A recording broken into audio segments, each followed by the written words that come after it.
Kia ora and welcome to the Rainbow Umbrella, the podcast where we talk about anything and everything under the rainbow.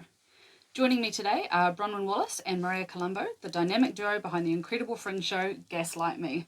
Welcome, ladies. It is a delight and honour to have you both here. Thank you so much. Hello. Hello. Thanks for having us. I'm pretty excited that you're here. So, exciting news. Gaslight Me is back for another run. I'm so excited. Can't wait to see it again. Do you want to start by telling us a little bit about the show? Sure. Yeah, we first created the show in 2022 for that Dunedin Fringe. So actually we were writing it 2021, so it's been a while. We've toured it around a couple of times, and so this is the first... no, it's not. It's the opposite. It's the last time we're bringing it to Dunedin. Actually. It's not the first.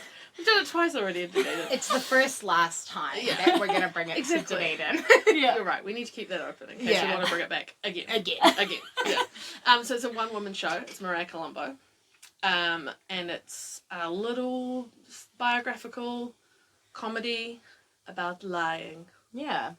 You know how it is. Like, girl meets boy, romance. Boy breaks up with girl via email, kind of. Question mark, let's write a show about it. Yeah. You know, the age-old tale of love. It was the original You've Got Mail. Yeah, it was. So it was left in the writer's room. Yeah, exactly. And Meg Ryan wasn't available for this. Yeah. So we just went with another M. Yeah, with me. Yeah. Marea Ramamumbo. Amazing. Perfect. Excellent. I remember seeing the show for the first time at that first run and how incredibly emotive and powerful, not to mention hilarious, it was. So how did you both find working so closely with such emotional content? I think, in all honesty, no, they're wrong. You're going to laugh at me. I have this thing where I always mess up my words. It makes my favourite comedy thing. And there's a line in Gaslight Me I always mess up. And I always use a W instead of whatever letter the word starts with. And we lose it every time. So I'll try that again. In all honesty, nobody except us had really seen it before we put it on. And we were like, we think it's okay. And then people had a really strong response to it. And I was at least a bit like, whoopsies, that worked. Yeah. So we originally pitched it as like a theatre piece. And we tend to just use comedy as like a healing defense mechanism. you could say defense mechanism. So that just naturally happened because it's based on real things that were going on in Marea's world and also in my world, but we like merge those things in together. So it's Marea's story. It was it was happening in real time. That's how we devised it and wrote it. So it wasn't funny. You know, you like come to rehearsal and you're like, the craziest thing happened. But then because how we deal with things is comedy, we would then be like, no, that's actually funny. Like an email, that's funny. Why would anyone do that? And then we just flesh things out to like find the joke more. But we truly were surprised that people thought it was funny. And as emotive as people thought it was. Like, we thought it might hit some nerves, but it was really interesting, I think especially for women, how emotive the piece was and how many people connected with it. Because, again, we were in isolation, so we're like, well, this is true for us. Yeah. But we always find each other funny and emotive and all those things. So we just didn't know if it would translate outside of us in a room. That's always our biggest fear, right? Is that we're like, well, we think, like, I think you're the funniest person ever. I think you're the funniest person ever. Duh, it's funny. Yeah. But then you're like, what if we get on stage and everyone's like, man, you guys are weird. Like, why are you doing that? Honestly, isn't that funny? She just said L instead of T. And I'm crying. So it's a real nice surprise that people liked it. Yeah. And I mean, I think one of the most amazing things about it is it has that wide range of emotions. There is the juxtaposition between I am crying like a baby and also now I'm going to wet my pants with laughter. Like, I think it's just so good. And, you know, one of my next questions was using humour as like an emotional balm for both of you, and you've touched on that, like humour as not only a defence mechanism maybe in some scenarios, but as a way of like self-soothing and you know, dealing with whatever it is you're going through. I think for me, I really realised that I did some solo travel before the pandemic, and everyone was like, "Are you lonely?" And I wasn't even lonely, but I hadn't laughed out loud.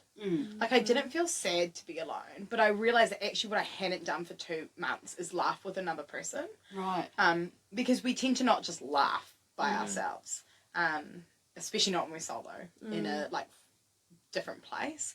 And so I think that really hit home for me, that it needs to be about laughter. And then I think we reconnected post-pandemic, and it was like, oh, actually, so much has gone on. I need people in my life who just make me giggle. Yeah. But I mean, there's so much you can take from it, you know, like, even if it's just connecting with someone who's had an experience that is even just a little bit similar to yours. Like, hey, I'm not alone in this, but the humour as a way to process things kind of translates as well. I think it was really great that you can take these big emotional things and, you know, even if it's after a period of time, you can have a laugh about it, because email is ridiculous. Text message when you're on the other side of the world, like I've just experienced, is ridiculous. Like, it's, And how great is it that we live in a modern society where someone can send you a text message halfway around the world to break up with you? Like, what a world. Dirty you know? feelings from afar. Yeah. My parents had, you know, Mum always said when she did her solo trip, she was like, I used a map, like a paper map. Like, yeah, well, I can break up with someone who's millions of miles away from me, so joke's on you. Yeah, who's really winning here? Yeah, exactly. I can Yeah. get hurt at any time of the day. Exactly. Yeah. It's definitely something, like, I think that we've then since used as, I like the term emotional balm. Like, then when something crazy happens, we will always be like, it's going to be okay because it will be funny. Yeah. You know, so anything bad happens and we're like, give it a week and we're going to write some good jokes about this. That is going to be good. Yeah. And will they ever see the light of day? Probably not, if they're super personal, but we'll still be like, man, we're going to laugh about that. Yeah. And we do. We do. Yeah. Boy, do we. Yeah. I mean, isn't it tragedy plus time equals comedy, right? Yeah. Like, Exactly. this just goes to show how true that is. Yeah. So, given that, you know, there was a lot of things that you could work with that was funny and you can take the humour out of it, like we've said, it was still also very, very emotive. Like, I wasn't kidding when I said I cried like a baby at parts. Like, it was amazing. So how did you look after yourselves and even each other working with such emotive content? Bron's great as a director.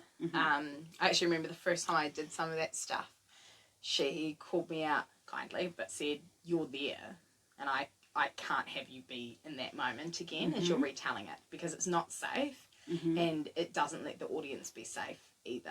And so it was like, for me, a constant reminder. I feel like I got lots of reminders of like, you're acting. And it doesn't, I think it doesn't feel that way for the audience, but it's acting.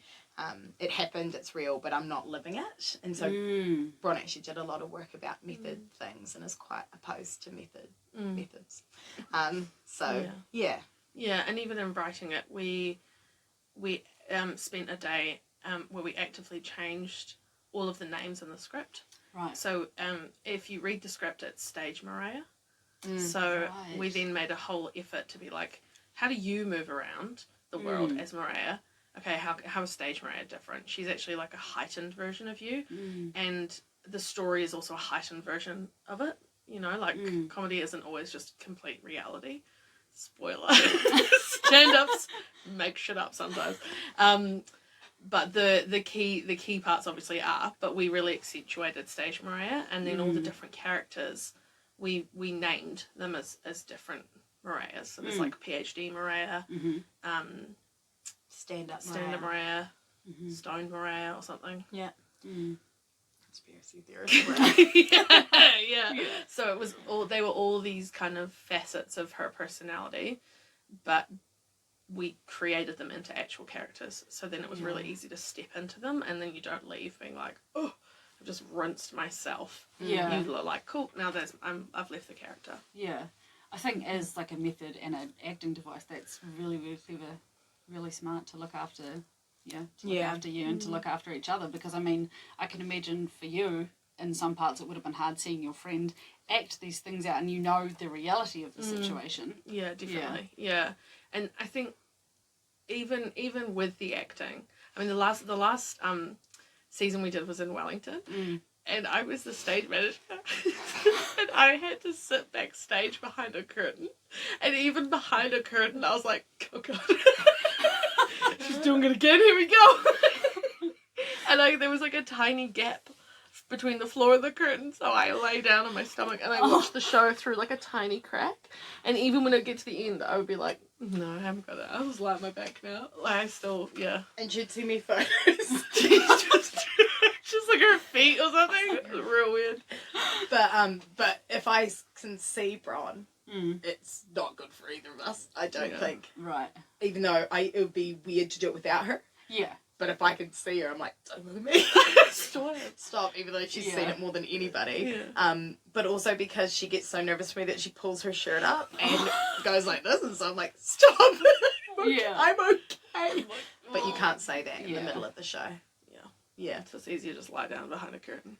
Yeah. But it's also, I think, it's a little bit having to see the story retold, and correct me if I'm wrong, but it's also that we've always done everything together. So I think, Bron often does like the lighting and the sound. So when that's taken away, it's like you don't have a task. You've done everything in unison all the time, and you're always kind of bouncing off your production team in so many ways during, before, after the show. They're so vital. And in a couple places we've gone, for whatever reason, the venue's had a technician or whatever. And so Bron is still obviously always the director, co-writer, but steps out of having an active thing she can do in that moment. So it's like we get to talk to each other through those things, but when it's taken away, it does feel different. It's, Yeah, because there's moments where the lighting cues are based on like a physical thing, like how Marea changes her body, and that they're live. So I have to, when I'm taking the show, I have to watch literally her like flick a mime switch to change the lights. And the first time we ever had anyone else take it was like the worst time. I was sitting in the back of the audience, literally like so crumpled into myself and leaning against a pillar, just like, oh God, I can't take it, because it was so weird to be like, they're having like the relationship now. Do you know what I mean? It was so, it was really strange. That's such an interesting dynamic. And it's actually really nice that you've shared that aspect that, people who've never been in this situation wouldn't necessarily realise. So that kind of gives people on the outside another insight into the dynamic of, the work that you two do and the show in general, which is really neat. Yeah, it's, obviously as the performer you get a lot of like, that was incredible, that was so, but it's like, for us always and forever, it's always been a group thing. And, we were so lucky to win Best Performer last year for a different show. But even then, it's like, that actually felt a bit, because it's like, people don't see what goes into that. Like, people don't see the first time I perform it to Bronwyn and then what it ends up being. And that gap is Bronwyn, and they don't see that, right? They just see what happens on the stage. And I think it's, we're really lucky that we are so deeply codependent. In equal measures. That it just works. Really? And the day that one of us checks out even an inch, it'll be devastating. We can't. We can't do it. And we won't. That is really wholesome. I like that. That's beautiful. Yeah. So what was the hardest part about doing the show? Cutting the script. Yeah. It's, devising is such a exhausting process, and we're in the middle of devising another piece, so that's what makes it, I think, that feels hard for me, is that you have all these ideas and just like so many thoughts circling all the time, like it never goes away, and then at some point it's got to go on the stage, and so you have to make these decisions, but everything you thought the show would be at the beginning just can't be what it's at the end, because you've learned more, you've changed, the material's changed.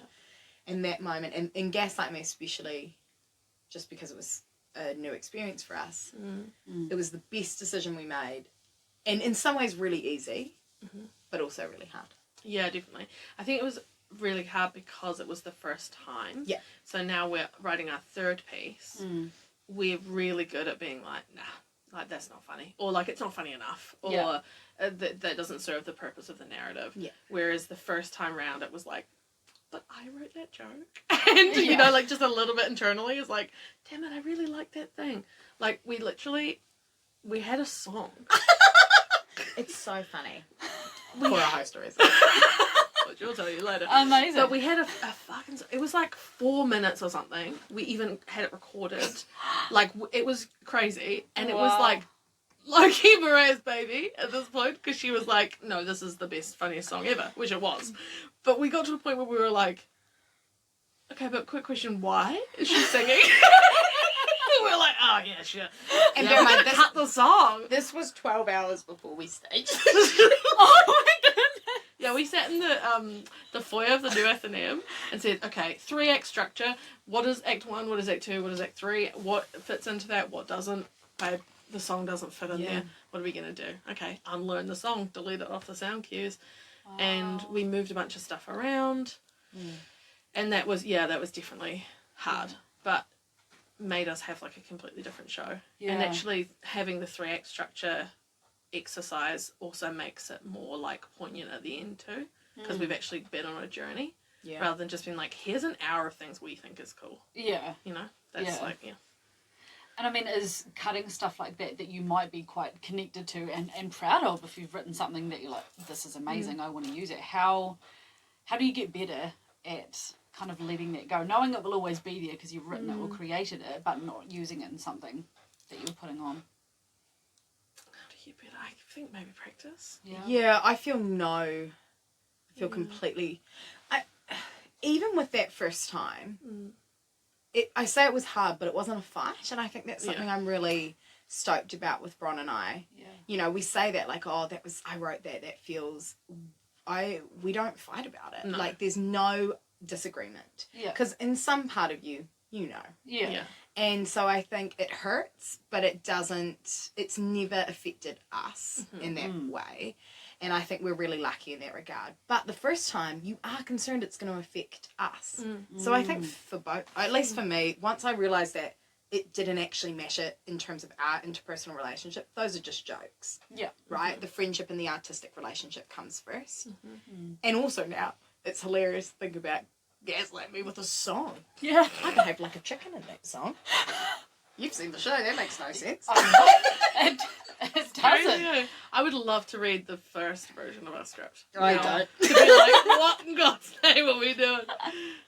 God. But yeah, I think just practice. Because then with our second piece, that was like super personal and really hard to cut things out of as well. But because we'd done it already with Gaslight Me, we were like, oh, remember how we got to a point where we just had to change a bunch of shit? We're just going to do that again. Okay, cool. We did it once. All good. Let's keep going. Yeah. And also at the end of the day, we both are super type A and perfectionists, and we really want the final product to be the best it can be. And that there's no personal like input into that, if that makes sense. Like, it's not like I want it to be the best because I want a certain thing. It's like, no, we want this to be the best thing. Yeah. The end. So what are we gonna do to make it better? Yeah. I love that. That's really cool. Okay, so what was the most rewarding thing about the show? I think the most rewarding thing was having people message us and say it helped. Yeah. You know? Yeah. Or people saying, I really connected with that. I felt really seen. That's so true. Especially because we didn't think. We didn't set out to be like, we're going to make a feminist manifesto and change lives. We were like, here's a silly show. Yeah. About some crazy stuff that happened to us. So then having, especially like in the first run, we had like strangers put stuff on social media that we were like, wait, what? One, how do you even know about the show? I guess marketing works. Weird. But also then like, what do you mean you then came and enjoyed it and connected with it and feel affected by it? Yeah. Like, that's the ultimate goal of theatre. But like, what? Yeah. How? Absolutely. That's crazy. So that's probably it. And that it's been everywhere we've taken it. Like, we haven't taken it somewhere yet and had, you know, there'll always be people who don't connect with it. Nice for them. But like, everywhere we've gone, there's been, you know, at minimum one person who's been really affected by it. And I think that's what's really interesting, is that it seems to kind of, at least around New Zealand, it's not city specific, which is quite cool. Yeah, and I think that's one of the beautiful things about it is like, yes, it was kind of designed as this, hey, this is a bunch of funny shit that's happened, or like crazy shit that's happened, but the fact that it's almost in a way universal, like everyone can be like, hey, I know someone that's dealt with that, or I've experienced that. Like, the fact that it connects people is really, really cool. Yeah. Thank you. Yeah, it's beautiful. So where do we go see it? When can we go see it? 19th and 20th of October at Te Whare Orokatia, 7:30, and we are fundraising to go to Adelaide Fringe. How exciting! Yeah. Okay, so go to the show, help them get to Adelaide Fringe. You will not regret it. It's amazing. Thank you If so you're in much. Adelaide, get ready. Buckle up, Adelaide. February 24th, see you there. Amazing. Thank you so much, ladies. Thank you. Yes.